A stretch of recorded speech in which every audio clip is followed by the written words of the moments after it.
출산을 마치고 정신을 차린 그 첫 순간을 떠올려 보신 적 있으신가요?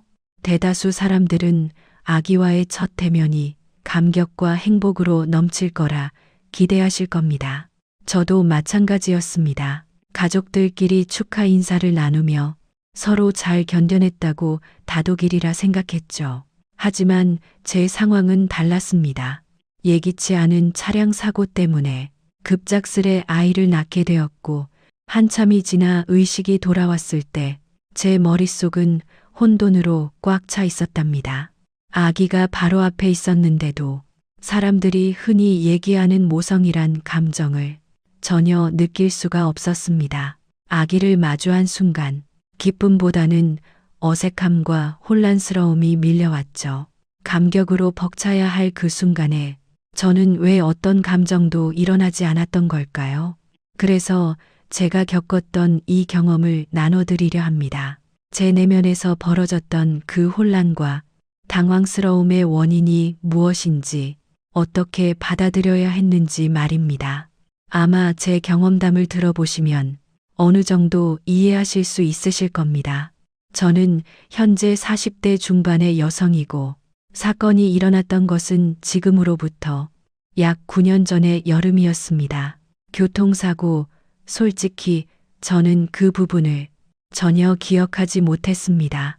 역행성, 기억 상실이라고 외상이나 뇌 손상, 심리적 충격에 의해 발생하는데, 사고 이전의 기억들이 일부 사라져버린 거라고 하더군요. 특히 교통사고나 뇌에 강한 충격을 받은 경우 최근 몇 년간의 기억이 통째로 지워질 수 있다고 했습니다. 제가 잃어버린 건 수술 후 의식을 되찾기까지 1년 전후였습니다. 불행히도 이 상실된 기억들이 완전히 돌아오지 않을 가능성도 있다고 하더군요. 뇌가 충격으로부터 자신을 보호하기 위해 그 기억들을 잠가버린 걸지도 모른다는 겁니다. 그저 제가 깨어났을 때의 생각은 이거였습니다. 내 아기는? 그리고 이 인간이 미쳤나? 였습니다. 왜냐하면 남편이 눈물까지 글썽거리며 제 손을 잡고 있었기 때문이죠. 여보, 내가 얼마나 걱정했는지 알아? 당신 없이 어떻게 살려고 이렇게 깨어나지 않았던 거야. 내가 당신 때문에 10년은 늙었어. 병원에서 연락받고 바로 뛰어온 거라고. 갑자기 왜 이래? 내 아이는? 내 아기? 무사히 잘 태어났어. 지금 엄마가 봐주고 계시고, 당신 진짜 우리 엄마한테 잘해야 해. 건강하게 잘 자라고 있으니까 걱정할 거 하나도 없어. 오로지 재활만 신경 쓰면 돼. 딸이라니 아들 아니었어? 그게 무슨 소리야? 딸이었나? 기억에 이상이 있다더니 정말이었네. 무슨 이야기 했는지도 까먹은 거야? 그게 무슨 소리야? 무슨 이야기? 당신이랑 난 이혼하기로 했었잖아. 아니야. 아, 진짜 마음이 찢어지네. 답답해서 내 머릿속이 보여주고 싶은 심정이야. 우리 아이를 생각해서라도 함께 잘 살아보자고 했었어. 당신도 날 용서했고 그 기념으로 우리 함께 여행도 다녀왔던 거 기억 안 나? 기억 상실이라는 건 드라마나 영화에서 봤던 것이 전부였던 저였습니다. 차라리 기억이 송두리째 사라졌더라면 어떻게든 받아들이기도 할 텐데 저는 아니었어요. 제가 기억하는 것은 불행했던 결혼 생활과 이혼을 결심했던 순간, 그리고 임신. 제가 아이를 가졌다는 걸 알았음에도 이혼을 하려고 했던 것은 남편의 외도 때문입니다. 남편은 그 흔한 거짓말조차 늘 걸려오는 전화에는 과장이라는 이름이 뜨곤 했는데, 남편은 짧게는 10분, 길게는 몇 시간씩 통화를 하곤 했습니다. 여보, 왜 매번 그 사람이랑 이렇게 전화를 오래 해? 그리고 왜 굳이 밖으로 나가고? 그야 업무니까 그렇지. 당신이 뭘 알아? 다들 이렇게 사는 거야. 나간 김에 담배도 한 대 피우면서 이야기하다 보니 그렇게 된 거지. 별것도 아닌 걸로 호들갑은. 무슨 일인데? 당신이 회사를 나가는 것도 아니고, 그리고 일은 내가 더 많이 해봤잖아. 웃기네. 작은 회사에 다니다가 잘리고 지금은 마트 계산원 일이나 하면서 아무리 몰라도 당신보다 더 잘 알아. 내가 당신보다 훨씬 더 오래 일했으니까. 그리고 잘린 게 아니라 회사가 문을 닫은 거였어. 그게 그거지만 그냥 넘어가는 법이 없냐? 촌스럽게. 그러니까 진심으로 나도 넘어가고 싶어. 근데 당신이 비웃던 그 작은 회사에서도 그런 일은 없었으니까. 한두 번도 아니고 자정이 넘은 시간에 이렇게 통화를 하는 경우가 어디 있어? 특히나 요즘엔 그런 짓 하는 회사도 없고. 박 과장이라는 사람 이름이 뭐라고 그랬지? 박준호? 그리고 이전에 다녔던 회사에서 연락 오는 거잖아. 내가 워낙 능력이 넘치는 사람이라서 이런저런 고민도 털어놓고 하는 거지. 당신은 친구도 없어? 왜 이해를 못해? 저는 그런 남편을 노려보며 말했죠. 박준호, 저번엔 박태수라. 그 과장이라는 사람은 이름을 막 바꾸나 봐. 누구야? 도대체 누군데? 당신 설마 또 여자야? 여자 맞나? 아니야, 진짜 아니라고. 내가 과장명을 착각한 거야. 휴대폰 보여줄까? 자 봐라. 박 과장이라 되어 있는 사람이 둘이잖아. 보이지? 둘 다 남자야. 남자. 휴대폰 속에는 실제로 두 명의 박 과장이 보였습니다. 결국 그렇게 넘어가긴 했는데 며칠 뒤 남편이 휴대전화를 놓고 씻으러 간 사이에 또다시 전화가 걸려왔고 저는 그 전화를 받았습니다. 그리고 그 전화 상대의 목소리를 들었죠.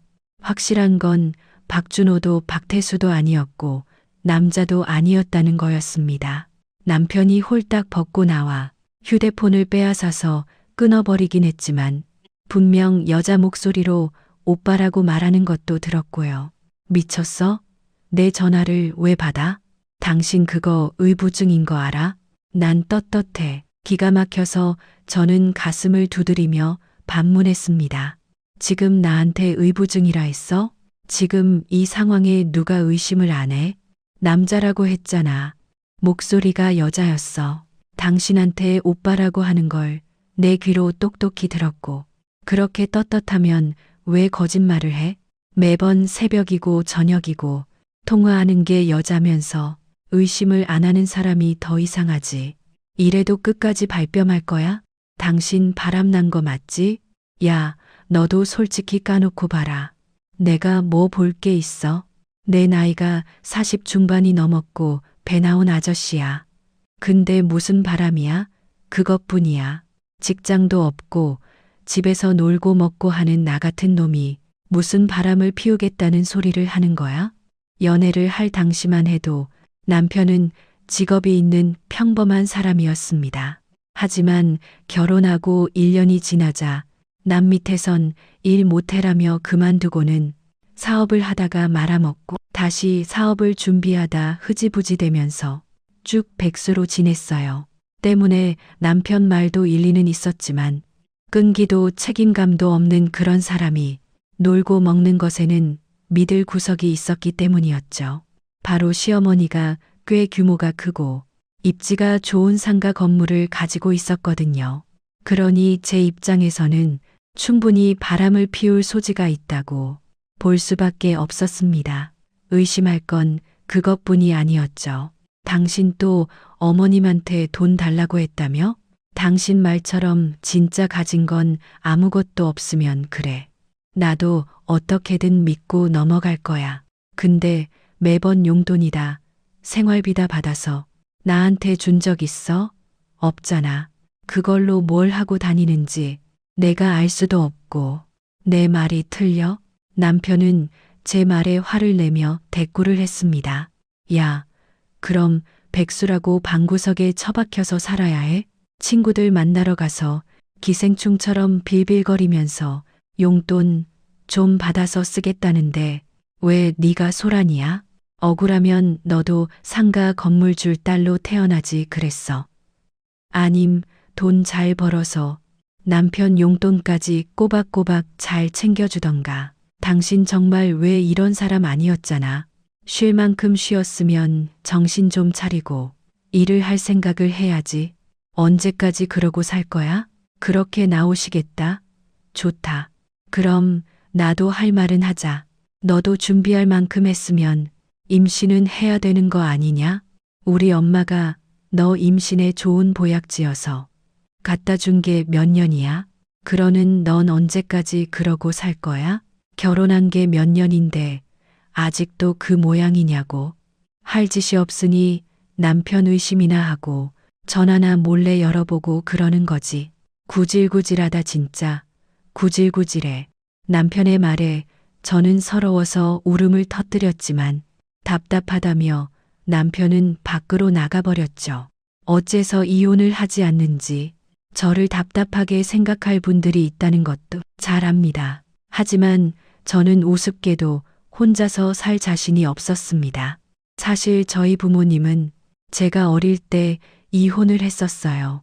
아버지의 인색하고 괴팍한 성격 때문이었는데 하필이면 어머니가 양육권을 포기하는 바람에 저는 아버지와 살게 됐죠. 자신이 쓰고 먹고 입는 것에는 돈을 아끼지 않았지만 자기 자식이나 아내에게 들어가는 건 강제로 걷어가는 세금보다 더 질색을 하는 그런 사람이었어요. 제가 결혼을 해도 지원은커녕 제게 돈을 요구했던 아버지였기에 돌아갈 곳도 없었고 그것 말고도 끔찍했던 기억 탓에 이혼이라는 걸 극도로 두려워하기도 했습니다. 무엇보다 그때 당시에는 시간이 흐르면 저절로 나아질 거라고 생각했죠. 하지만 문제는 그게 끝이 아니었습니다. 바로 시어머니 역시 저를 힘들게 했기 때문입니다. 너 나랑 요 앞에 정신과에 좀 가자. 얼른 대충 챙겨 입고 나와. 네, 정신과. 거긴 왜요? 혁수 이야기 들었다. 너 지난 새벽에 내 아들 쫓아냈다며? 쫓아내다니 그게 무슨 말. 잘 들어라. 의부증이나 의처증 가볍게 보면 안 된다. 그게 얼마나 무서운 건지 내가 산증인이야. 내가 왜 늙어서 이혼까지 했겠니? 다구나 너희 결혼 앞두고 내가 이혼을 한 건 그만큼 끔찍했다는 거야. 근데 내 집안에 또다시 정신병 환자라니 내가 그걸 두고 보겠니? 어머님, 절대 그런 거 아니에요. 저는 그 사람이 그러니까 혁수 씨가 됐고 혁수한테 이야긴 다 들었어. 듣고 보니 걔도 정말 많이 참았더라. 그 의심병 때문에 내 아들 일까지 그만두고 집에 들어앉았다는 거. 난 몰랐다. 어쩜 그럴 수가 있니? 그렇게까지 했는데 전화 몇 통 했다고 애를 그렇게 잡아? 진짜 아니라고요. 저 정말 억울해요. 새벽에 통화하고 자정만 되면 나가고 저도 오죽했으면 그랬겠어요. 그리고 예전에도 전적이 있었고 무슨 전적 증거 있니? 의부증 환자들이 그래. 오로지 여자의 감이다 이러면서 사람 몰아가는 거 그거 정말 하면 안 될 짓이야. 말 같아서는 나 솔직히 너 안 보고 싶다. 그래도 내 아들이 좋아하고 무엇보다 너 근본적으로 착한 아이인 거 아니까 이번엔 그냥 넘어갈 거야. 하지만 2번 안 된다. 더는 그 감으로 사람 잡는 짓 하지 마. 제 말을 좀 들어주세요. 어머님이 그 사람 통화 목록이라도 봐주세요. 이미 봤어. 나라고 내 아들 속 썩일 만들겠니? 내가 이전에 한번 보기까지 했던 회사 동료였고 직접 통화까지 했다. 근데 넌 끝까지 남편 말 안 믿고 소리를 지르고 물건까지 던졌다며. 그러니까 병원 가자. 응? 나 옛날 사람이긴 해도 정신과 이상하게 보지 않아. 아프면 가는 거야. 감기 걸리면 약 먹는 것처럼. 그렇게 꽉 막힌 사람 아니라고. 진짜 억울하고 화가 나는 기분이었습니다. 아무리 아니라고 말을 해도 제 말을 믿어주지 않아서 결국 진짜 검사까지 받아야 했죠.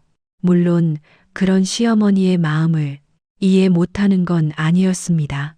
시어머니는 젊은 시절부터 시아버님의 의처증으로 아주 많은 고생을 하셨다고 들었어요. 집 밖으로 한 발짝도 못 나가게 하는 건 기본이었고, 한여름에도 짧은 옷 입지 못하게 했다고 했습니다. 그렇게 나이가 들어 조금은 괜찮아질 줄 알았지만 택배 기사와 이야기 몇 마디 나눴다는 이유로 폭력까지 행사하셨던 거였죠. 때문에 저를 끌고 병원에 간 시어머니는 그렇다 치더라도 이 남편의 거짓말은 이해를 할 수가 없어 따졌습니다. 당신 왜 시어머니 앞에서 거짓말했어? 내가 쫓아냈다니. 내가 일을 못하게 했다니. 왜 또 얼굴 보자마자 시비야? 그리고 무슨 거짓말? 내가 그날 쫓겨난 거 맞잖아. 내가 뭐 틀린 말 했어? 당신이 울고불고 난리를 치니까 자리 피한 거지. 그냥 가만히 있었으면 내가 나갔냐고? 그게 쫓겨난 거지. 뭐가 달라? 진짜 뻔뻔하다. 내가 당신 때문에 정신과까지 다녀왔어. 잘 됐네. 한번 가보는 것도 나쁘지 않지. 병이야, 병. 의심병은 큰 병이라고. 여보, 정작 가야 할 사람은 내가 아니라 당신이야. 그렇게 울고 있는 사람을 두고 집을 나와놓고서는 쫓겨났다니. 내가 의부증이 있어? 도대체 왜 그러는 건데? 거짓말까지 하면서 날 나쁜 사람으로 몰아가는 이유가 뭐야? 야, 거짓말 아니야. 불이 나서 대피했는데 그걸 본 사람은 도망쳤다고 표현할 수 있잖아. 그저 말의 어감만 다르다는 거야. 내 입장에서는 대피고 쫓겨난 거였어. 근데 당신 입장에서는 도망친 거고 혼자 알아서 나간 거라고 생각할 수 있는 거지. 내 말이 틀려. 말이나 못하면 가서 시어머니한테 사실대로 말을 해. 당신이 의심받을 짓을 했다고 말을 하라고. 그래야지 나는 그 상담 치료 같은 거 안 받아도 될 테니까 그냥 좀 받아. 엄마가 돈도 내주잖아. 좀 쿨할 수 없냐? 싫어. 내가 왜? 난 의부증 같은 게 아니니까. 내가 아니라고 해도 안 믿고 의심하는 게 의부증이야. 그럼 증거 하나라도 있으면 가지고 와봐. 매번 당신 하는 레퍼토리가 똑같지. 내가 전적이 있다는 거. 그게 증거지. 그래, 그것도 증거지. 그걸 몇 년이나 우려먹냐. 그냥 내가 식당에서 다른 여자랑 밥 먹은 거 본 게 다잖아. 그게 병이라고. 인정 좀 해라. 이미 지난 이야기까지 꺼내면서 왜 그래? 촌스럽게, 촌스러워. 당신은 다른 여자 머리 쓰다듬어 주잖아. 그냥 회사 동료였는데 머리를 쓰다듬어? 당신 말처럼 증거 없다고 사실이 없던 게 되는 게 아니야. 내가 알아. 그리고 당신도 알고. 꼭 그렇게 해서라도 이겨 먹어야겠어? 그래. 그땐 우리가 젊었고 나도 30대였잖아. 의심하는 거 충분히 이해해. 근데 지금은 아니잖아. 이 나이에 무슨 여자를 만나? 무엇보다 우리한테 가장 중요한 건 그게 아니야. 아들. 우리 엄마가 그렇게 죽고 못 사는 아들 낳는 거야. 손자만 안겨주면 상가 넘겨주신다고 했잖아. 우리 미래는 그것뿐이라고. 내 머릿속은 온통 그 생각뿐인데 왜 당신은 협조를 안 해줘? 바람, 여자, 그게 뭐가 중요해? 이 상황에. 여보, 도대체 언제까지 그 말 때문에 이렇게 살 건데? 이 나이에 당신이 동네 마트에서 계산원으로 해서 번 코딱지만한 돈으로 먹고 살까? 아니면 늦은 나이지만 어디든 가서 취직할까? 내가 믿는 건 우리 엄마 생각뿐이야. 당신은 모르지. 우리 엄마 생각보다 무서운 사람인 거. 한다면 해. 한번 뱉은 말은 무조건 지킨다고. 우리가 아들 못 낳으면 진짜로 어디에 확 기부해 버릴걸? 그랬으면 좋겠어. 응. 저는 남편의 모든 잘못된 행동이 시어머니에게서 비롯됐다고 봤습니다. 원래 결혼 전부터 임신에 관해서는 경제적인 상황 때문에 짧으면 3년, 길면 5년 후에나 아이를 가질 생각이었죠. 그런데 워낙 손이 귀한 집이었기에 시어머니는 좀 더 빨리 아이를 가지길 바라셨던 거였습니다. 초반에 은근히 손주 이야기를 꺼냈을 때 저희 임신 계획을 말씀드렸고 때문에 평생을 비밀로 하던 상가 건물 이야기를 했던 거죠. 처음에 그 이야기를 했을 때 남편은 믿지도 않았어요. 엄마가 뭐 상가 건물? 그 사거리에 있는 거? 기 아무리 못해도 20억은 할 것 같은데. 엄마 이혼하고 재산 분할 받은 돈을 내가 아는데 무슨 상가 건물이야? 아무리 손주를 보고 싶어도 그렇지. 거짓말을 왜 그런 식으로 해? 그러자 시어머니는 매매 계약서를 들고 와서 바닥에 딱 내려놓으며 말씀하셨죠. 이래도 못 믿겠니? 남편은 서류를 보고 또 보더니 손까지 덜덜 떨더군요. 24억. 이걸 그러니까 이걸 8년 전에 샀다는 거야? 왜 말을 안 했어? 원래는 죽을 때까지 말 안 하려고 했어. 너희 아빠랑 이혼하기 전에 복권 당첨돼서 내가 그 건물 샀다. 경매로 나온 걸 내가 샀어. 내가 말을 안 하려다가 이걸 말하는 이유는 딱 하나야. 손자만 낳으면 그럼 나 두 말 안 하고 이 건물 넘길 거야. 엄마, 우리 부자였어? 우와, 근데 이걸 이렇게 굴리면 어떡해? 지금 땅값이 얼마나 뛰었는데 리모델링해서 팔아버렸어야. 그나저나 월세는 얼마 받고 있어? 남편이 흥분해서 방방 뛰며 말하자 시어머니는 차가운 표정을 지어 보이더군요. 건물 받으면 그때 지지고 볶든 리모델링해 팔든 해라. 지금은 내 건물. 월세를 10만 원을 받든 100만 원을 받든 너랑은 관계없는 내 건물. 만약 아들 못 낳으면 이 건물도 없다. 그땐 이 건물 쥐고 있다가 나 죽을 때 사회에 환원할 거야. 변호사 통해서 유언장도 그렇게 작성할 거고. 이해했지? 아들 낳은 사람에게 줄 거야. 알았어. 내가 우리 엄마 성격 잘 알지. 알고 말고 딱 손주 드릴게요. 그때 저 남편이 이상해졌다 싶습니다.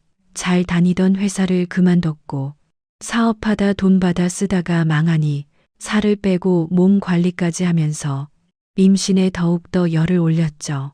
몸에 좋다는 건 다 찾아먹고 한약도 매일 마셨어요. 하지만 별 이상이 없던 저와 남편 사이에 아이는 쉽게 들어서지 않았습니다. 그러자 어느 순간부터 저에게 막말을 하고 밖으로 나돌기 시작했죠. 뿐만 아니라 시어머니에게 잘 보이기 위해서 저를 나쁜 사람으로 몰아가는 짓도 했고요. 그러면서 뻔뻔하게 모든 공을 자신이 가로챘습니다. 엄마 순금반지 해드려야 하니까 돈 있으면 좀 내놔봐. 우리 엄마 생신이 아니잖아. 왜 내 돈으로 반지 드리고 또 당신이 번 돈이라고 하게? 제가 꼬아 말하자 남편은 한숨을 푹 쉬며 말했습니다. 뭐 어때? 내가 지금 나 하나 좋자고 그래? 내가 누구 때문에 이렇게 고생을 하는데 병원에서 아무 문제 없다고 하지만 솔직히 임신 안 되는 건 당신 나이 때문 아니야? 남자들이야 50이든 60이든 상관없지만 여자는 아니잖아. 그러니까 잘 보여야 뭐라도 떨어지지. 차라리 그냥 없다고 생각해. 왜? 어머님 건물을 당신 거라고 생각해?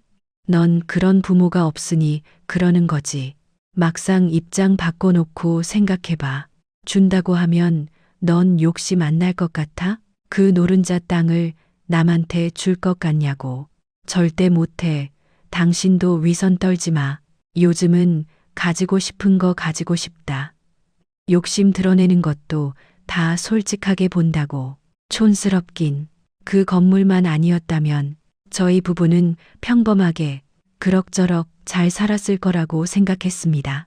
남편이 언젠가는 이전처럼 다시 돌아올 거라고 믿었던 것도 그런 이유였고 제가 또렷하게 기억하는 그날도 여느 때와 크게 다르지 않았습니다. 동네 마트에서 계산원 일을 했고 퇴근 후에는 김치를 담았어요. 30포기가 넘는 배추를 다듬고 썰고 절이느라 온몸에 파스 냄새를 풍기고 있었죠. 백수였던 남편은 코빼기도 보이지 않았는데 그건 작년에도 똑같았습니다. 저 혼자 몸이 부서져라 김치를 담아두면 남편이 시어머니를 초대해 수육을 삶아주며 온갖 생색을 다 냈으니까요. 그때를 떠올리며 한숨을 푹 쉬고 있는데 전화가 울렸습니다. 전화를 받고 급하게 뛰어나왔는데 유리창에 비친 제 모습은 초라하기 짝이 없었습니다. 그럼에도 마음을 굳게 먹고 그 사람과 마주했습니다. 바로 과장이란 이름을 달고 있던 여자였어요. 아무리 많아도 30대 초반 정도로 보이던 어린 여자는 코를 막으며 말했죠. 파스 냄새, 한눈에 딱 알겠네요. 제 이름은 희주, 희주 씨라고 부르세요. 박 과장은 좀 이상하잖아요. 희주? 제 번호는 어떻게 아셨어요? 뭘 어떻게 알아요? 아저씨, 아니 오빠 휴대폰 비밀번호 푸니까 바로 보이던데요. 결혼 사진 보고 얼굴은 알고 있었고 집 주소는 당연히 알고 솔직히 좀 답답해서요. 내연, 불륜 이런 말도 별로고 정식으로 오빠랑 만나려고. 저 이봐요. 유부남인 거 몰라요? 당연히 알죠. 근데 그게 뭐요? 결혼이라는 게 그런 거 아닌가? 서로 믿지 못해서 서류를 통해서 내 거 딱 규정해 놓는 거. 촌스럽게. 순간 소름이 끼쳤습니다. 말끝에 촌스럽다는 말을 붙이던 남편의 버릇이 어디에서 왔는지 느껴졌죠. 그 여자가 어떤 관계다. 이런 사이다라 말하지 않아도 모든 걸 알 수 있었습니다. 그래서요? 저한테 만나자고 한 이유가 뭔데요? 말했잖아요. 오빠랑 정식으로 만나고 싶다고. 그러니까 이참에 이혼을 좀 해줄 수 있나 해서요. 지금 이혼을 시간 좀 내달라는 듯 물건 하나 사달라는 듯 가볍게 말하는 게 정상적이라고 생각해요. 그쪽 나이 어리죠? 그럼 본인 나이에 맞는 사람을 만나요. 헐, 이혼 못하겠다는 말? 솔직히 나라면 자존심 상해서라도 당장 이혼할 것 같은데 다른 여자 좋다는 사람이랑 왜 살아요? 솔직히 아줌마도 다 알았잖아요. 오빠 다른 여자 있는 거 그냥 모르는 척하고 싶었던 건가? 그렇게 평생 불행하게 껍데기만 잡고 살려고? 보고 있어요. 뭘 잡고 보래. 웃겨. 어쨌든 저는 할 말 다 했어요. 아줌마 좋은 소식 기다리고 있을 테니까 합의든 협의든 그런 거 잘하면 좋겠네요. 앞서 말했듯 저희 부모님은 이혼했고 그 이혼의 결말은 그리 좋지 않았습니다. 특히나 아버지만 아니면 어디서든 먹고 살 수 있다던 어머니는 이혼한 것을 내내 후회했죠.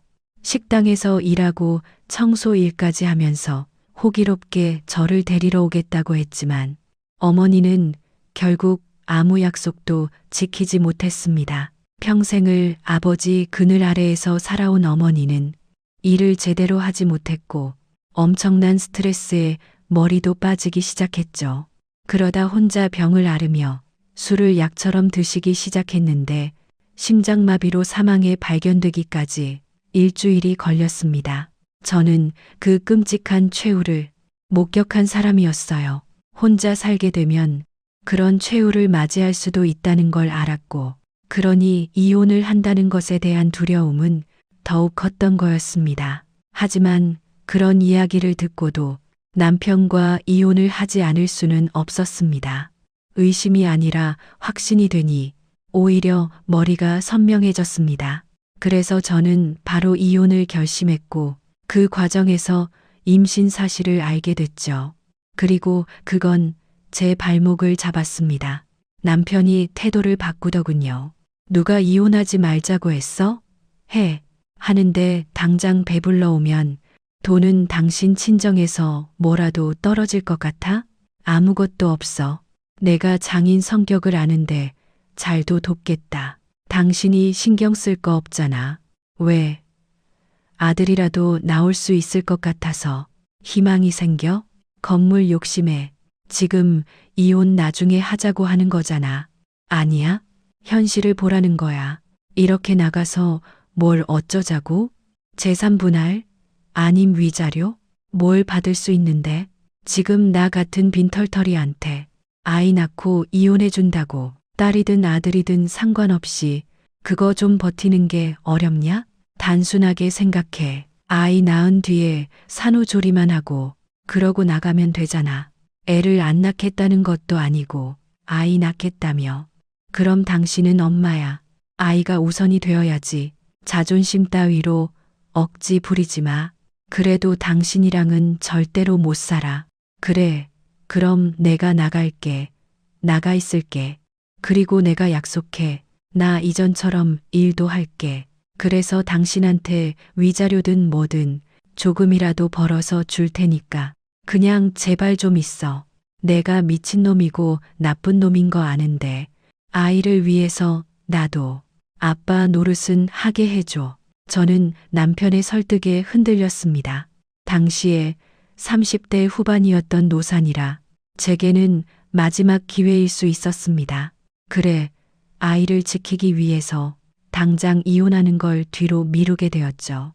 당연히 시어머니에게도 그 사실은 알리지 않았습니다.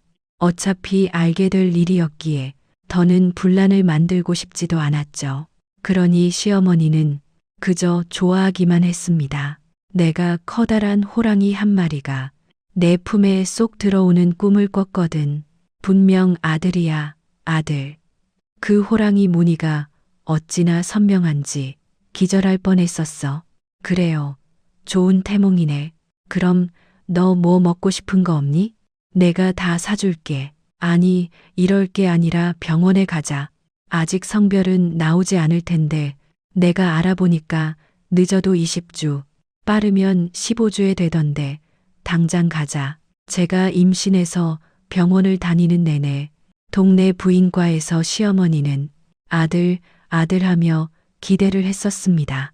의사 선생님에게 태몽 이야기도 했고 손이 귀한 집안 자손이라는 말까지 하셨죠. 하지만 시어머니의 기대에도 성별은 쉽게 알 수가 없었어요. 초음파로 확인했을 때 태아가 자궁벽에 너무 가까이 있었고 자세 역시도 확인하기 힘들었기 때문이었죠. 하지만 저는 확신을 했었습니다. 아들이 제 속에 있어 확실해요. 문제는 제 기억이 딱 거기서 끊어졌다는 거였습니다. 정확히는 사고 이전 1년의 기억이 쥐 파먹은 것처럼 드문드문한 수준이었다는 거죠. 완전히 사라진 건 임신하고 5달이 채 지나지 않았을 때였어요. 그 이후로는 단 하나의 기억도 떠오르지 않았습니다. 아이의 성별도 사고가 왜 났는지 무슨 일이 있었는지 전혀요. 그러하면서도 제가 딸을 낳았다는 게 믿어지지 않았고 퇴원을 한 이후에도 제 자식이라는 생각이 들지 않았죠. 더구나 갑작스러운 남편의 변화 역시도 적응이 되지 않았습니다. 딸이면 뭐 어때? 우리 자식인데 우리끼리 잘 살면 되는 거지. 앞으로 나도 우리 엄마한테 기대지 않겠다고 약속했잖아. 물론 당신은 기억을 못하겠지만 근데 당신 희주라는 여자랑 만나고 있었잖아. 내 기억에 그 사람. 그게 언제 일인데. 그리고 정확히 만난 거 아니었어. 그 여자가 일방적으로 날 따라다닌 거였지. 스토커 있었다고. 당신도 이혼한다고 의심하다가 나중에 그 여자가 정신적으로 아픈 거 알았잖아. 기억 안 나? 그래서 나한테도 미안하다고 했고 그날 이후에 우리 많이 달라졌어. 서로 믿음도 더 돈독해지고 나도 내 딸을 위해서 일도 다시 시작하고 우리가 그랬다고 그 여자가 일방적으로 당신을 따라다닌 거라고? 당신까지 힘들어할까봐 내가 얼마나 노력을 했는데 남편이 제 손을 잡자 저는 그 손을 뿌리쳤습니다. 내 기억은 그렇지 않아. 부담스러우니까 손은 잡지 마. 그래. 그럼 이렇게 하자. 당신이 좀 더 두고 봐. 직접 보고 판단해. 처음부터 다시 시작하면 되는 거지. 나도 우기기 싫어. 당신이 날 좀 지켜봐줘. 부탁할게. 재활을 하는 내내 남편은 제 곁을 지켰습니다. 일용직 일을 하면서 받은 월급을 모두 제게 주기도 했죠. 만약에 제가 낳은 게 아들이었다면 그런 남편을 의심부터 했겠지만 딸임에도 불구하고 달라진 모습을 보이니 진짜인가? 내가 기억을 잃어서 생각이 안 나나? 하는 생각도 들었습니다. 더구나 태어난 후에 생각이 바뀌게 된 계기도 있었습니다. 바로 시어머니 역시도 이전과는 달라졌다는 거였습니다. 얼마나 힘들었으면 기억을 잃어. 내가 그때 생각만 하면 지금도 가슴이 이렇게 뛰고 어지럽다. 너 잘못되면 내가 어떻게 제대로 살 수 있었겠어. 죄송해요. 네가 왜 죄송해? 너 기억 못한다고 하니 다시 말해 좀. 경찰한테 들어보니 상대 운전자가 졸음운전을 했다. 네가 필사적으로 아이를 지킨다고 배를 감싸고 있었고 머리를 보호를 했어야지. 이 답답한 것 네가 우선이 돼야 하는데 그 와중에 애를 지켜. 너 이렇게 된 것도 꼭 내 탓 같아서 얼마나 마음을 졸였는지 몰라. 내가 미쳤지. 이래서 늙으면 죽어야 한다고. 정말 내가 너한테 미안하다. 미안해. 내가 너한테 정말 잘못했어.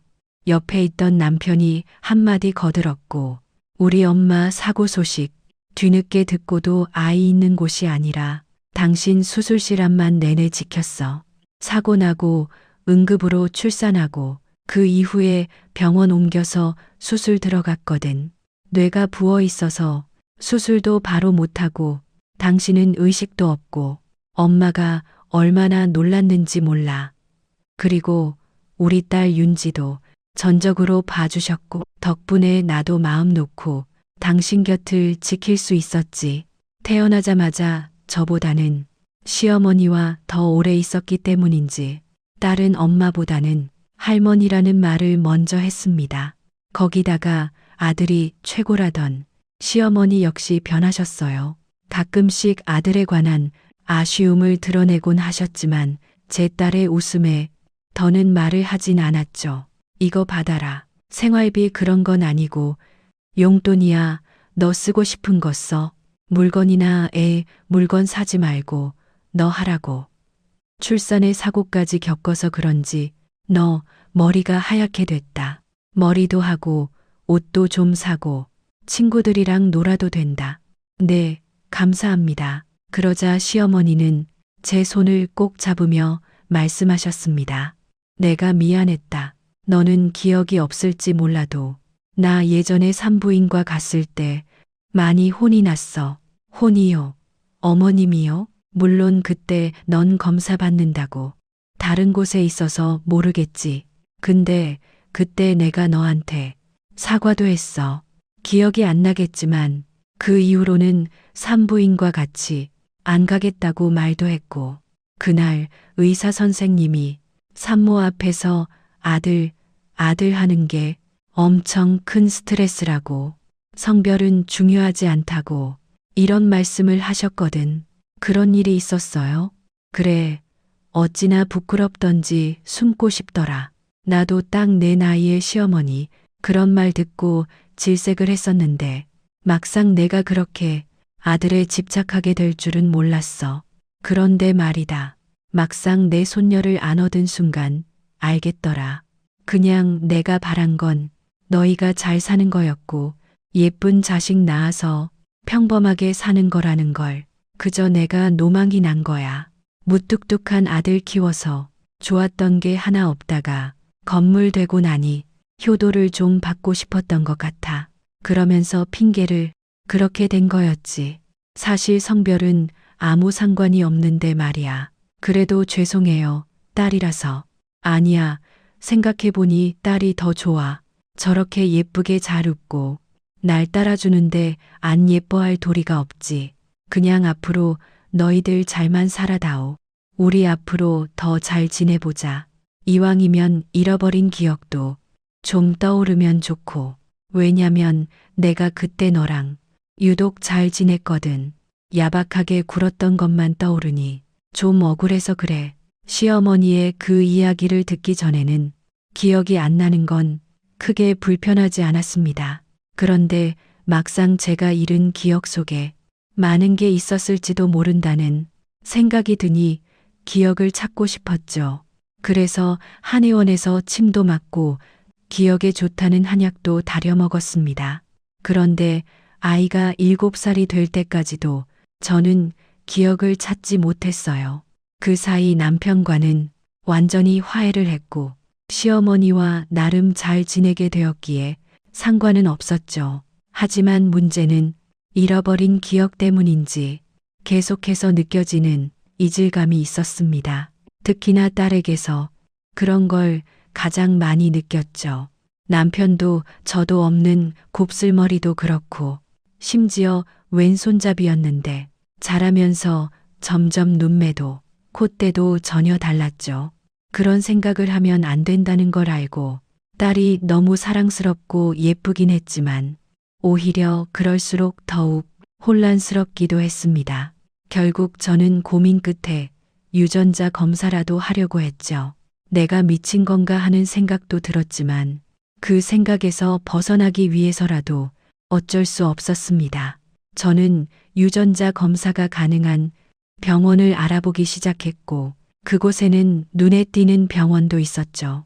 제가 교통사고 직후에 실려갔다던 바로 그 병원이었습니다. 물론 수술 때문에 바로 다른 병원으로 이송됐고 그 병원에서 태어나고 얼마 가지 않아 이사까지 가는 바람에 거리는 좀 있었지만 전 일부러 그곳으로 향했어요. 딸에게는 너무나 미안했지만 이걸 해결하지 않으면 앞으로 나아갈 수 없을 것 같았죠. 그렇게 별거 없는 내용으로 이런저런 상담을 하다가 유전자 검사에 대해서 물었습니다. 그런데 의사는 기록을 한참 들여다보더니 뭔가 떠오르는 듯 말했죠. 아, 그 사모님이구나. 어쩐지 낯이 있다고 했어요. 여기서 응급으로 출산. 저 기억하세요? 상황이 워낙 특이해서 기억하죠. 환자분은 기억 못 하실 겁니다. 출산 이후에 큰 병원으로 이송됐으며 사고 장소와 저희 병원이 제일 가까워서 여기로 오셨었죠. 기억나요? 그때 의식이 없는 상황에서도 아이 보호하려고 얼마나 배를 붙잡고 계셨는지 모성이라는 게 정말 대단. 의사 선생님은 그때를 떠올리듯 이야기하다가 제 딸을 보고는 고개를 갸웃했습니다. 아이가 몇 살이에요? 7살이요. 그때 낳은 딸이에요. 그런데 의사 선생님은 당황한 표정으로 한참 컴퓨터 화면을 보더니 간호사를 불러서 제 딸을 밖으로 안내하도록 지시했습니다. 그리고는 진지한 표정으로 물었죠. 아까 들어보니 친자 검사를 하겠다고 한 게 그럼 저 아이인가요? 이상하신 것도 들었고요. 맞긴 한데요. 제가 그 사고로 인해서 기억을 잃었거든요. 아이를 임신하고 몇 주 정도는 기억을 하는데 제가 미친 것 같지만 확인은 하고 싶어서요. 잠깐만요. 제가 지금 좀 머리가 복잡해서 기록이 잘못된 건가? 아닌데 잠깐만요. 제가 수간호사님한테 뭐 좀 물어보고 다시 오겠습니다. 나가서 10분, 15분 정도 있다가 들어온 의사 선생님은 자리에 앉지도 못하고 서성거렸습니다. 뒤이어서 수간호사가 들어왔고 차트를 넘겨줬죠. 의사 선생님은 그걸 보더니 다시 물었습니다. 확실히 이분이 데리고 온 건 딸이야? 어머, 딸이요? 세상에, 이건 말이 안 되는데. 분명 아들이었고 인큐베이터에 오래 있었어요. 그 당시 근무했던 간호사들도 기억을 해요. 산모가 수술받고 의식이 없다는 소식을 들었던 것도요. 오래전 일이긴 해도 그때 저희가 얼마나 아이한테 신경을 썼는데요. 그리고 남편분이 데리고 간 것도. 근데 딸이라잖아. 몇 번을 확인했는데 저는 그 말에 손이 벌벌 떨렸고 의사 선생님의 가운을 잡았죠. 선생님, 검사해 주세요. 당장이요. 네, 이게 저희 쪽 문제일 수도 있으니 최대한 빠르게 결과 받아보도록 하겠습니다. 결과를 들었을 때 정신을 잃고 쓰러지고 말았습니다. 결과는 불일치. 그 순간의 충격을 어떻게 설명할 수 있을까요? 혹시나 하는 의심은 있었지만 늘 사랑스러웠던 저의 딸과 함께한 시간들이 한순간에 낯설게 변해버리는 느낌. 그런데 제 아이가 아니라는 그 한 줄의 결과가 저를 벼랑 끝에 내몰았습니다. 세상이 무너진 것 같았어요. 숨 쉴 때마다 마음이 찢어지는 듯했고 그동안의 기억과 감정들이 모두 한꺼번에 뒤틀려 버렸습니다. 딸에게 미안한 마음이 들면서도 사라져버린 제 아이에 대한 생각으로 머리는 터질 것 같았죠. 버스를 타고 집으로 돌아오면서 남편의 멱살이라도 잡고 협박이라도 할 생각만 들었습니다. 하지만 막상 버스에서 내리면서 생각이 완전히 바뀌었죠. 도리도 바르지 않고 거짓말을 하는 남편. 증거가 없으면 사람을 미친 사람으로 몰고도 남을 그 인간을 믿을 수 없었습니다. 그래서 떠올린 것은 바로 박 과장. 제가 기억을 잃기 전에 당돌하게 이혼을 요구했던 희주라는 여자였죠. 우습게도 그 여자는 그 오랜 기간 동안 번호 변경도 하지 않았더군요. 그렇게 다시 만난 여자는 이전과는 좀 많이 달라져 있었죠. 제가 나이를 먹은 만큼 그 여자 역시도 이전처럼 젊고 어린 느낌은 없었습니다. 무엇보다 도끼가 빠져 있었죠. 그 여자는 제 눈치를 가만히 살피더니 쭈뼛거리며 입을 열었습니다. 언젠가엔 연락 주실 줄 알고 연락처 바꾸지 않았어요.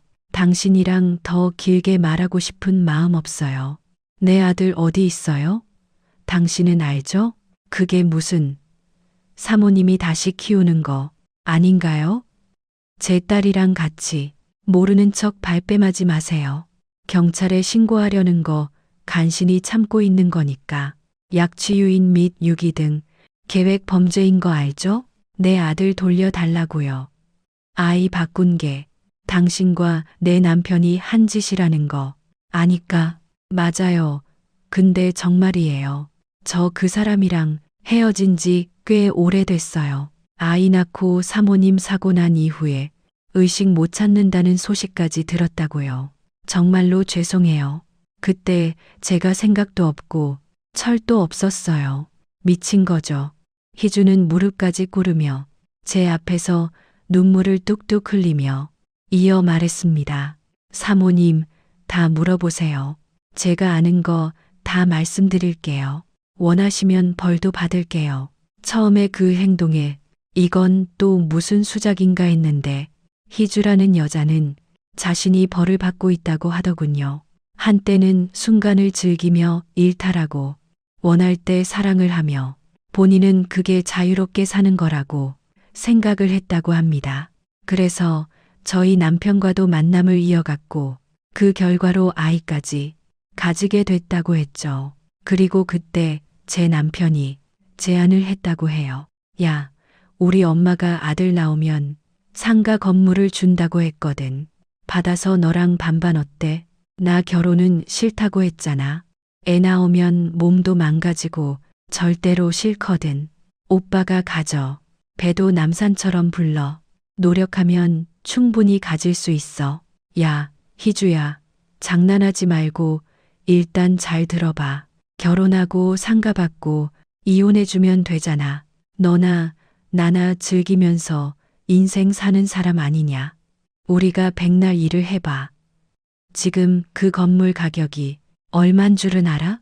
이왕 즐기는 거 애 한 번 낳아서 화끈하게 한바탕 해 먹으면 그만이지. 그럼 애는 뭐? 우리 엄마가 키우겠지. 안 된다 하면 고아원이라는 훌륭한 시설도 있고. 어때? 좋아. 대신 정확히 반반이야. 알았지? 그 둘은 그걸로 약속을 했고 서류까지 만들어서 보관했다고 했습니다. 그래서 희주는 제 앞에 나타나서 이혼을 요구하는 당돌한 행동을 했던 거였고요. 즉, 불륜에 대한 증거라면 한 털도 남기지 않던 남편 역시 그 사실을 알고 있었을 뿐만 아니라 지시까지 한 거였습니다. 그런 준비 과정에서 제 임신 사실까지 알게 되자 남편은 또 다른 생각을 하게 된 거였죠. 아들을 낳을 확률이 더 높아졌다고 말입니다. 희주 씨는 서류를 제게 넘기며 말하더군요. 처음에 사모님 사고 났을 때 얼마 후에 제게 아이를 데리고 왔어요. 저도 사모님이랑 거의 같은 시기에 출산을 했으니 가능했던 거죠. 그렇게 아이를 바꿨고요. 아마 모르긴 몰라도 사모님이 정상적으로 아들을 낳았다면 저랑 계약한 것도 없던 일로 하려고 했는데 의식이 돌아오지 않으니 차라리 저랑 재혼을 하는 방향으로 튼 것 같아요. 그 인간이라면 그랬겠죠. 하루라도 빨리 상가 건물을 받아서 쓸 생각뿐이었으니 당신 딸이잖아. 그런데 어떻게 엄마가 돼서 그런 짓을 해요? 말했잖아요. 그땐 정말 생각이 없었다고요. 모성애도 없었고 아이라는 건 귀찮게만 느껴졌고요.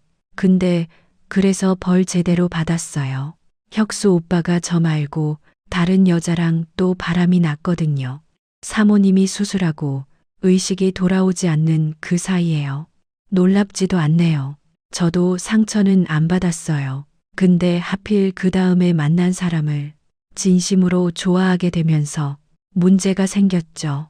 친딸을 버린 벌, 남의 가정 파탄 낸 벌, 사모님 마음 아프게 한 벌이 제게 내렸거든요.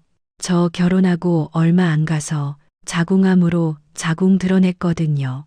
결국 그 과정에서 출산 사실도 들키는 바람에 이혼도 당했고요. 그 사람은 쓸쓸한 표정으로 웃더니 눈물을 흘렸습니다. 그래서요. 이미 벌 받았다 이건가요? 아니요. 앞으로도 받을 거라는 말이에요. 평생을 후회하고 살 거니까요. 특히나 제 딸을 버린 대가는 그 아이가 클 때까지도 계속 받겠죠. 정말 많이 후회하고 있어요. 지금도. 설마 윤지를 달라는 건 아니죠? 그 아인 제 딸입니다. 제 아들 찾아도 그쪽한테는 절대로 안 보내요. 이름이 윤지요? 제 딸이지 무슨 딸을 달라고 해요. 솔직히 사모님에게 죄송해서 이름도 못 물어봤어요.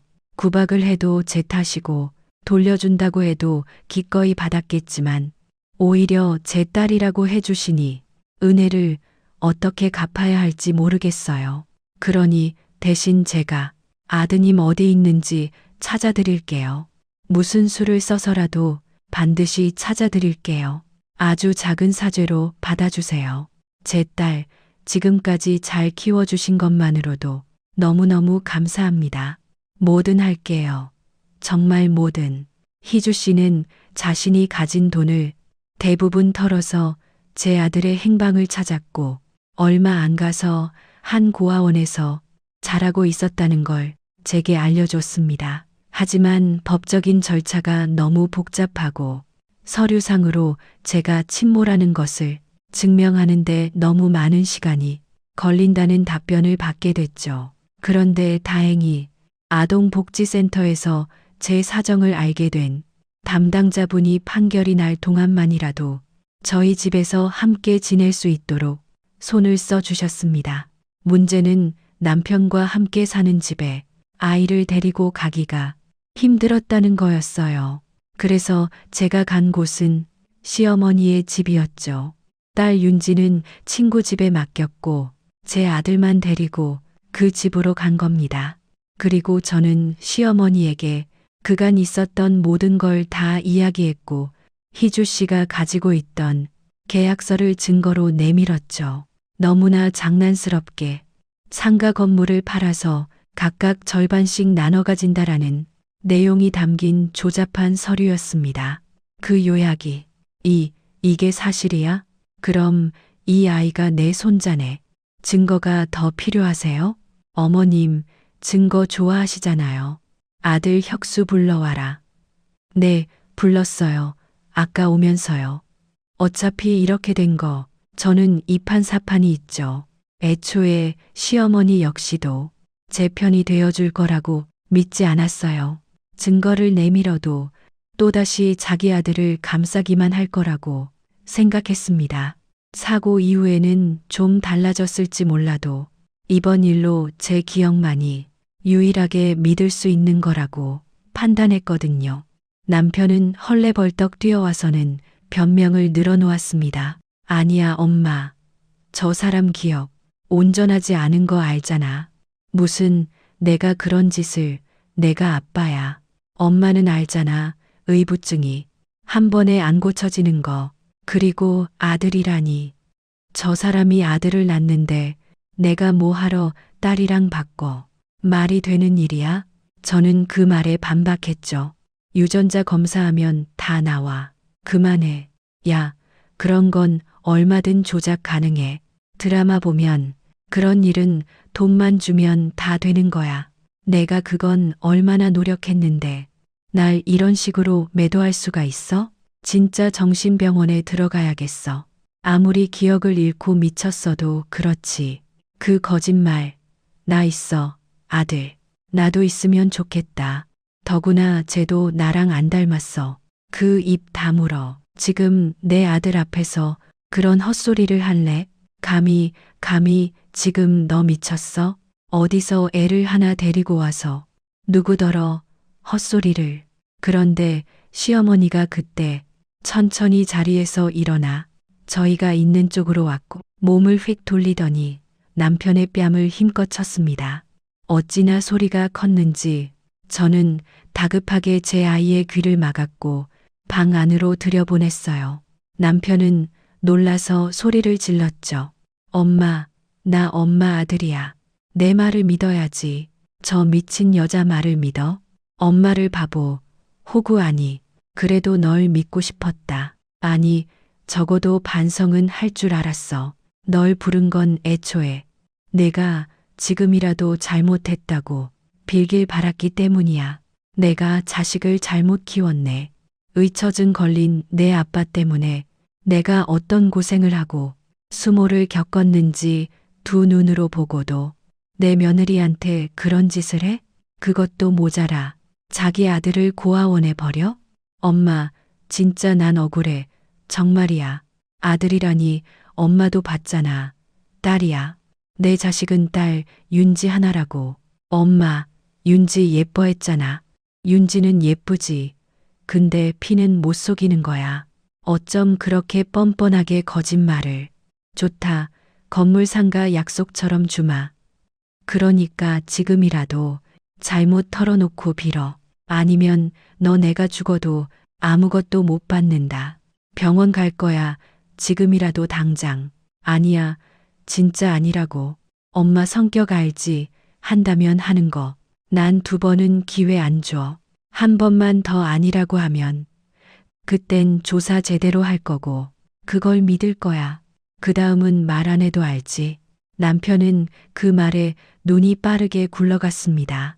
정말로 그 커다란 머릿속에 있는 작은 뇌가 굴러가는 소리가 들리는 것 같았죠. 그러더니 성급히 무릎을 꿇고 빌더군요. 엄마, 그러니까 잘 들어봐. 그때 상황이 그랬어. 이 사람은 헤어지자고 했고 이혼하자고 노래를 부르고 있었어. 그래서 그저 속상한 마음에 다른 여자 만난 거였고 이혼을 할 생각이었으니까. 근데 만나다 보니 희주가 임신을 하긴 했는데 이 사람도 임신을 하는 바람에 이혼도 하지도 못하고 책임감 때문에 시간을 끌었던 거야. 근데 사고까지 났잖아. 그래서 난 정말 이 사람이 죽을 거라고 생각했어. 그래서 내 아들 희주랑 내가 키우면 되겠다고 판단했던 거야.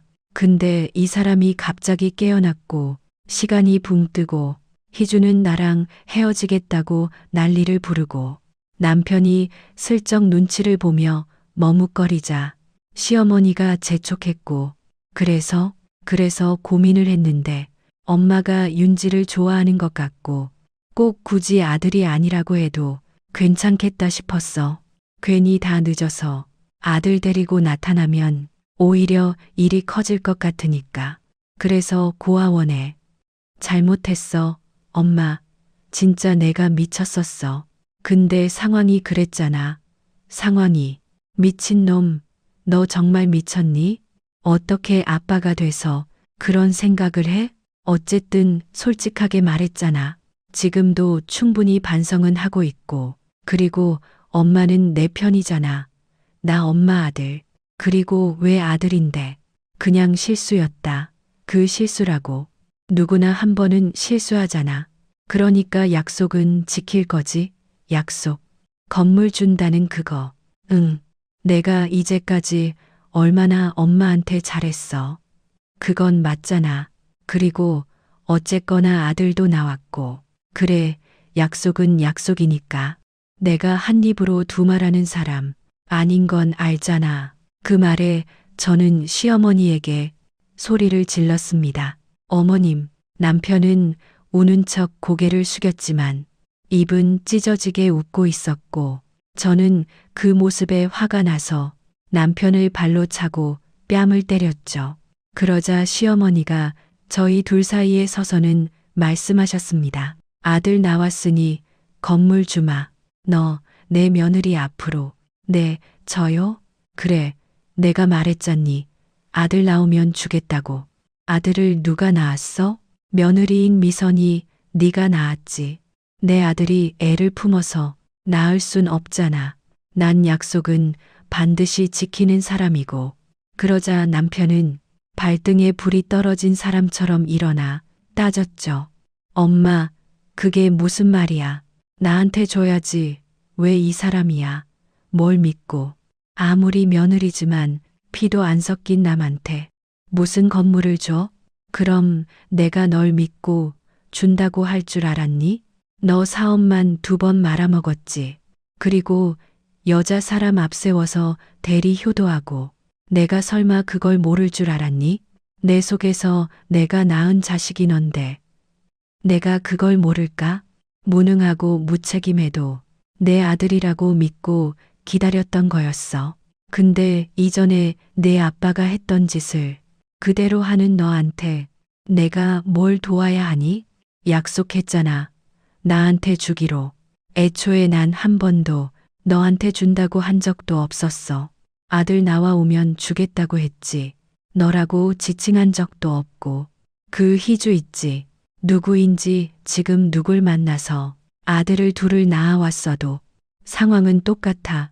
난 아들을 낳은 내 며느리 미선이한테 내 건물을 주겠다고 한 거였으니까. 그럼 나는 엄마 하나밖에 없는 아들은 어쩌라고? 내 나이를 봐. 나도 이제 죽어야. 어쩌긴 지금처럼 열심히 돈 벌고 감개심이 발부으며 그렇게 혼자서 살아야겠지. 내 도움은 기대하지 말고 혹시나는 하지 마라. 은근슬쩍 들어올 생각도 말고. 난 아들 하나 없다고 생각하면 그뿐이야. 정 도움을 받고 싶으면 너랑 똑같은 아빠한테 가든가. 물론 그 인간이 자식한테 애정이 있진 않겠지만 그래도 너처럼 버릴 인간은 아닐 테니까.